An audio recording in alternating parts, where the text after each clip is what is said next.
오늘 시편 말씀은 개인 탄식시로 시인이 하나님 앞에 탄식하며 기도하는 장면이 기록되어 있습니다.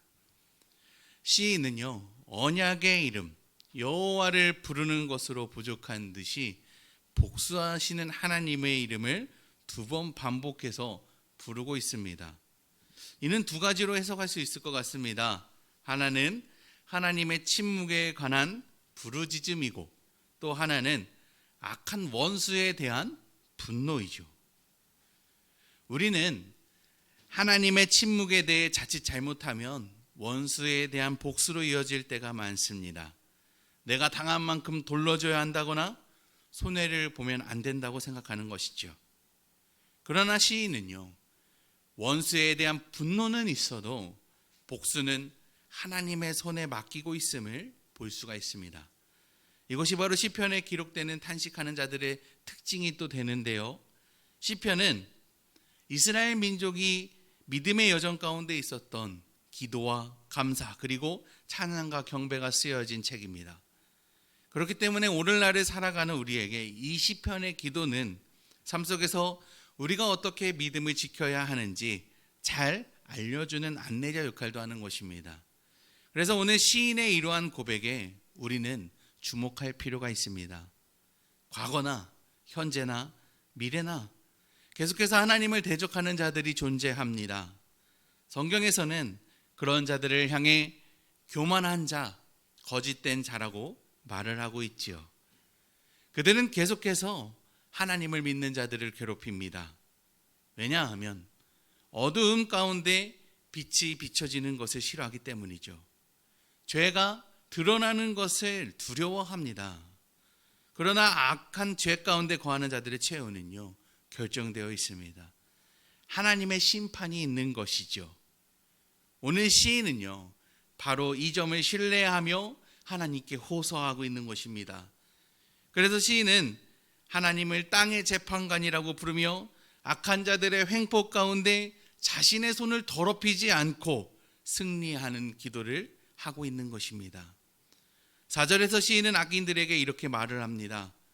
그들이 마구 짓거리며 오만하게 떠들며 죄악을 행하는 자들이 다 자만하나이다. 여호와여, 그들이 주의 백성을 짓밟으며 주의 소유를 곤고하게 하며 과부와 나그네를 죽이며 고아들을 살해하며. 이 얼마나 치가 떨리는 짓을 하고 있습니까?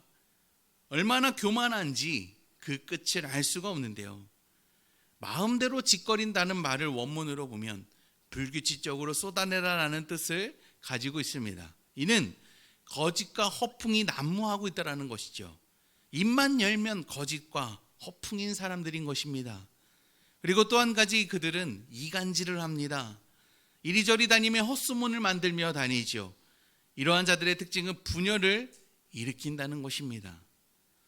또 오만하게 떠들다라는 말을 원문으로 보면요, 타인에게 대한 우월한 태도를 가지다라는 뜻을 가지고 있습니다. 자기 자랑만 하는 것이죠. 그리고 다른 사람을 우습게 여기는 것입니다.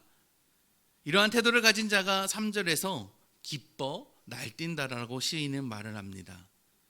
이렇게 거짓과 허풍 그리고 이간질을 하는 자에게다가 자기 잘난 맛에 살아가며 다른 사람을 우습게 여기는 사람들의 결과는 사망으로 드러나게 된다는 것입니다. 이들의 결과물은 살인입니다. 악한 자는 자신이 하는 행위로 다른 사람들이 얼마나 큰 아픔을 겪는지 헤아리지 못합니다. 얼마나 잔인한지 죽을 때까지 몰아간다는 것이죠. 이런 자들을 향해 침묵하시는 하나님을 우리는 어찌 반응해야 하겠습니까? 오늘 시인의 고백처럼 우리는 하나님의 말씀을 신뢰하여 하나님께 호소해야 하지 않겠습니까? 5절에서 시인이 하는 표현을 자세히 보면 그들이 죽인 대상이 하나님의 소유인 것을 말을 하고 있습니다. 시인의 기도에는요, 하나님의 언약이 묻어 있는 것이지요. 하나님의 택함 받은 백성들을 이 거짓된 자들, 악한 자들이 무참히 살해하고 있다고 소유주이신 창조주이신 하나님 앞에 고발하고 있다는 것입니다. 오늘날을 살아가는 우리에게도 악한 자들의 횡포가 있습니다. 끊이지 않고 하나님으로부터 멀어지도록 우리를 공격하지요. 이 세상의 가치와 논리를 가지고 자꾸만 억울하게 만드는 것입니다. 스스로 복수심에 불이 타서 하나님을 원망하게 만들고 결국 하나님을 욕보며 자신들처럼 사망의 길로 들어오게 만들어 보신다는 것이죠. 그럴 때 우리에게도 이 시인과 같은 믿음의 태도를 보이시길 바랍니다. 우리의 창조주가 되셔서 다스리시는 하나님을 의지하는 것입니다. 우리는 다 주님의 백성이오니 하나님의 뜻과 계획하심 그리고 그의 권능에 맡겨드리는 것이지요. 그럴 때 하나님이 이 모든 상황 가운데 역사하실 줄을 믿습니다. 오늘 본문에서도 이 시인은요, 하나님의 역사하심을 믿고 선포하고 있습니다. 8절입니다. 백성 중에 어리석은 자들아 너희는 생각하랴. 무지한 자들아 너희가 언제까지 지혜로울까? 귀를 지으시니가 듣지 아니하시랴. 눈을 만드시니가 보지 아니하시랴. 묻 백성을 질본하시는 이 곧 지식으로 사람을 교훈하시는 이가 징벌하지 아니하시랴. 여호와께서는 사람의 생각이 허무함을 아시느니라. 썩어져 없어져 갈 이 세상을 따라 살아가는 모든 자들에게 반드시 하나님의 징벌이 있게 됩니다. 이들은 자신이 얼마나 어리석은 짓을 하는지, 무지한 자들인지 알지 못합니다. 자신들이 최고인 줄 알죠. 지금 살아가는 삶이 영원한 줄 착각합니다. 그래서 시인은 이들에게 생각 좀 하라고 이야기를 합니다. 오직 이 세상의 유일한 신은 하나님밖에 없습니다. 하나님이 온 세상의 창조주가 되어주셔서 다스리시며 그 뜻대로 역사하십니다. 이와 같은 사실을 믿지 않으면, 하나님의 권능 앞에 무릎 꿇고 엎드려 경배하지 않으면 허무한 생각들로 인해 전지전능하신 하나님을 대적하는 너무나 어리석고 생각 없는 악인들처럼 돼버리는 것입니다. 시인은요, 이들에 대해 무지한 자라고 말을 합니다. 이 원문으로 보면요, 수치를 모르는 자라고 해석을 할 수가 있습니다. 그러니까 하나님이 길을 창조하셨고 눈도 지으셨고 우리의 온몸 구석구석 모르는 거 하나 없이 지으셨는데 언제까지 그러니 하나님 앞에 자신이 지혜가 뛰어나다며 잘난 척하는, 스스로 수치스러운 것을 모르는 자가 되어버렸다는 것이죠. 시인은 이러한 자의 태도를 허무한 생각이라고 말을 합니다. 이는요, 한숨처럼 일시적이고 공허하고 아무것도 아니라는 뜻으로 인간의 삶과 지혜의 무상성을 표현하는 대표적인 말이 됩니다. 전도서 1장 2절에서 이 세상 그 누구도 부럽지 않게 살아온 솔로몬의 고백이 이 허무함을 잘 말해주는 것 같습니다. 던져다가 이르되 헛되고 헛되며 헛되고 헛되니 모든 것이 헛되도다. 악한 자들의 행위는 이 세상 사람들이 바라볼 때 위대해 보일 수는 있습니다.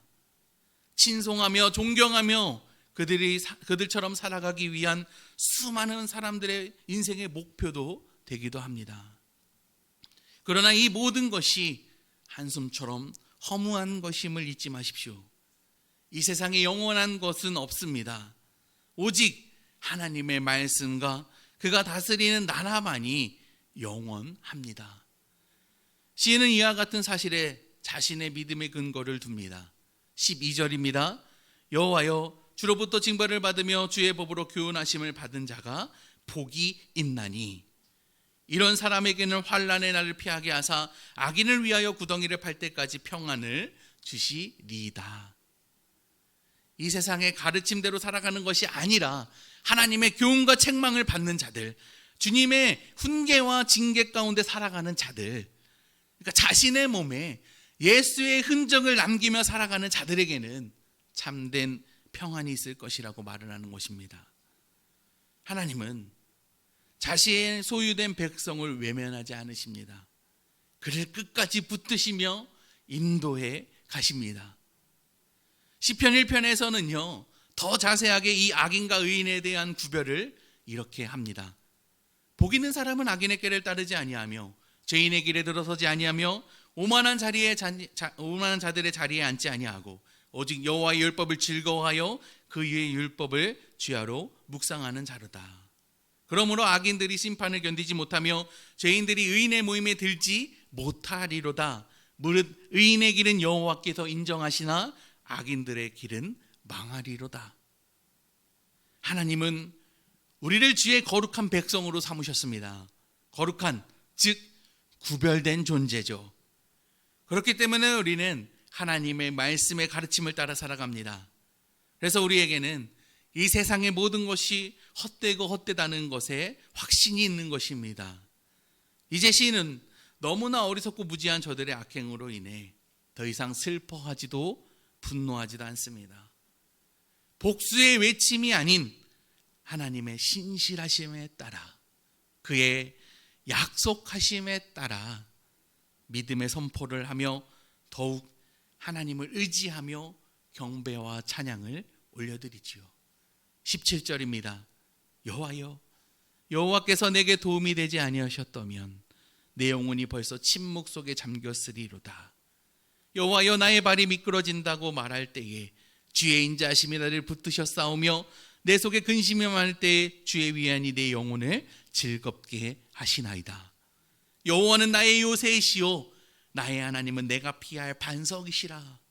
그들의 죄악을 그들에게 되돌리시며 그들의 악으로 말미암아 그들을 끊으시리니 여호와 우리 하나님이 그들을 끊으시리로다.